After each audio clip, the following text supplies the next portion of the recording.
Someone recently asked me, what is the difference between the Black American in America and the African in Africa? At the time, I didn't know what to say, but I gave it some thought, and I realized that the average Black American in America knows that they are colonized. The average African in Africa does not.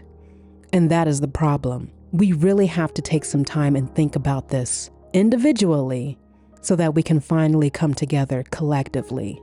The continent of Africa holds 54 countries. 54 countries sit inside of Africa. It's one of the largest continents where you will find the majority of people being Black or of African or just African descent. So when you think about that logically and you start thinking about things psychologically, you begin to understand the purpose of that. Recently, this past Friday, Vice President Kamala Harris announced that there would be a new partnership to provide internet access to 80% of Africa by 2030. 2030, 80%. It is now 40% that the continent has access of internet. We understand how much power, literally, the internet provides. So the fact that only 40% of the continent of Africa has access to the internet explains a lot. It explains the reason why we are still so divided. Divided because not only are we divided by our languages, where we cannot even communicate with each other, the black in America versus the African in Africa, but we are divided with our knowledge, with what we know, and that knowledge is power. I need you to understand that you, as the Black person in America or the African in Africa, I need you to see how this division is still causing us to live in a system of supremacy.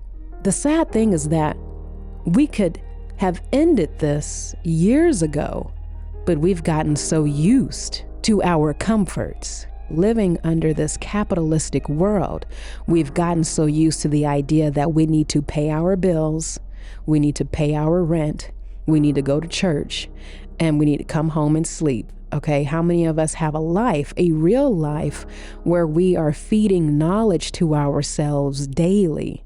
Or how many of us are still going out there, clocking in, clocking out, coming home, going to sleep, having sex, drinking, smoking, going back to work, clocking in, clocking out, sleeping, drinking, having sex? It's the same routine. I got to pay the bills. I want to pay the bills. I don't want to be homeless.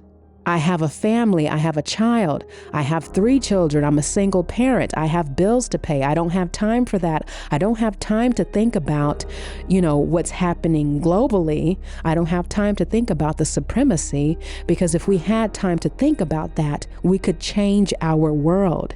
But we cannot change our world when we continue to live in a program, when we continue to divide and say that.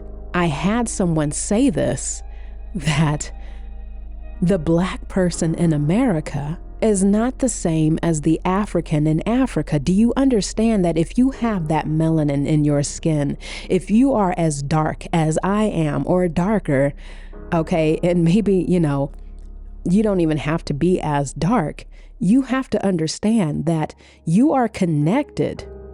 When we say things like that, we are taking on the minds of our oppressors. That is the mind of the oppressor who says, I am better than you because of my skin tone. And then we go and say that we are better than because we've been here for 400 years. And so, that has nothing to do with us. We are not connected to Africa. You have to understand, you have to start thinking logically and look at why you are responding the way that you are, why you want to disassociate. There is a disassociation happening here in America, and there is a disassociation happening in Africa, where we want to say that we are not the same, that we are not brother and sister. When you look at the science, DNA, you can look this up yourself. Humans share 99.6% of the same DNA with one another. 99.6% to 99.9%. And then when you go and say that you as a Black person have different DNA than those in Africa, why? Where is this disassociation coming from? We have to understand that we are still colonized. Even though we in America, the average, may understand that we live in this system of supremacy, we still take on the mind of our oppressor when we make statements like that. We have to understand that there is no separation. The only separation is the fact that we were brought here, and our cultures and our identities were changed to match what Europe, what the Western world needed it to match. It was part of that divide and conquer. So you divided and you conquered, and you were able to get a group of people, a large number, to now believe that they are not who they are, to believe that, to feel some sort of shame in saying that, yes, I am African American, or I am, my ancestors are from Africa. Now let's talk about this. Let's go deeper with this, because there are people who are going on and they are saying that, Black people were already here before, the Native Americans that we know of today. They were the original Native Americans. And the Native Americans that we know of today, they were the ones who then took the land from the Black natives. Whether you are here and you are a direct descendant, your family line descends, your family tree, because you cannot, it's like going and saying, hey, I have this tree stump. The rest of the tree was knocked down. So this tree stump is my entire history. The rest of the tree, that's gone. That has nothing to do with me, because it was cut. That is what we are doing when we say that we have no ties to Africa as Black people in America. So whether you are a descendant, whether your family tree descends from slaves who were brought here by force, or whether you were a descendant from the African people who came here of their free will, you do have to understand that the African person who was here, that they came from somewhere too. They did not just fall out of the sky and land in America. They traveled from the motherland. It is all the motherland. And it's important that you, as a Black person in America, if you are listening, that you dig deeper, get your books, go look up the science. Look up the science of DNA before you begin to say that you do not share the same DNA with those of people in Africa.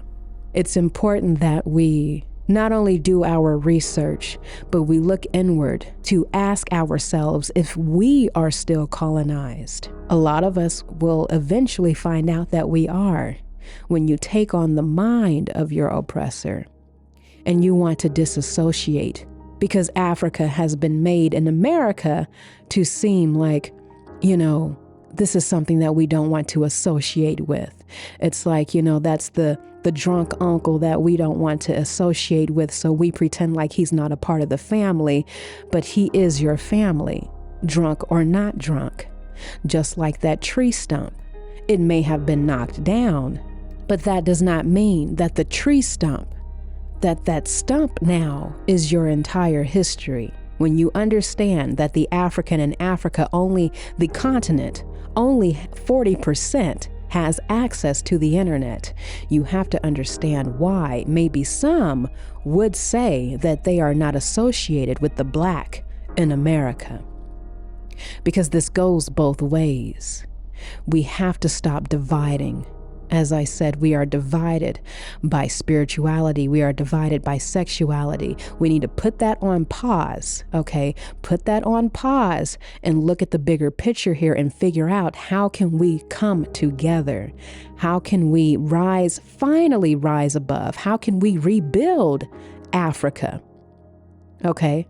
Because we're not going to rebuild it by hating each other. We have to understand, each of us individually, you have to take a look at yourself and ask yourself, am I colonized? We have to change the way that we speak about darkness and light, because darkness continues to be used not only in dictionaries, but in movies and books as well, as a negative force. Blackness, we're always like, we have to find the light. We have to search for the light. Get out of the darkness. The darkness has succumbed you.